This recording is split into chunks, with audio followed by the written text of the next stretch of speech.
Hey everybody, Roger Levin here with your Ortho Practice Production Pearl of the Week. Let's talk about tennis players this week. Tennis players, how does that relate to orthodontics? There was a fantastic sports psychologist who worked with, I think, 19 number one different tennis players in the world at different times. And what he discovered early on was that the elite tennis players have a method of lowering their heart rate in between points. I thought this was fascinating. And what he found was they had rituals. If you ever watch Rafael Nadal, and you can look this up on YouTube, he has a ritual. I can't quite do it, but he touches his ear, his nose, his cheek. He's got a whole ritual he does every single time before he receives a point or he serves a point.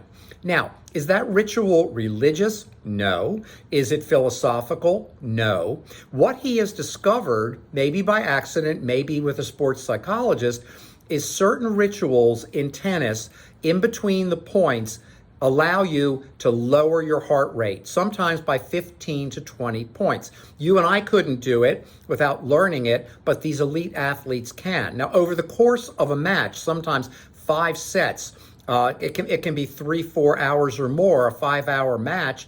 Sometimes that is all the difference. The athlete that can lower their heart rate better and faster in between points maintains more energy throughout the match. Okay, this isn't a tennis pearl, but there's a lot to learn from what I just told you. What are you doing throughout the day in your office to renew yourself? Number one, and these are just suggestions.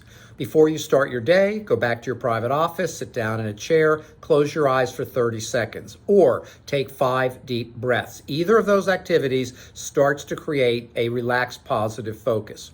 In between patients, when you move from chair to chair, always take a deep breath.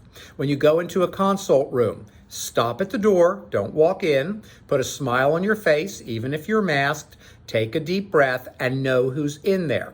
Those 4 steps, you might say, well, I don't need to know all that or do all that. You're right, you don't. But if you do it day after day after day, I guarantee you within a few weeks, toward the middle of the afternoon, you will not be as nearly fatigued as you might be today.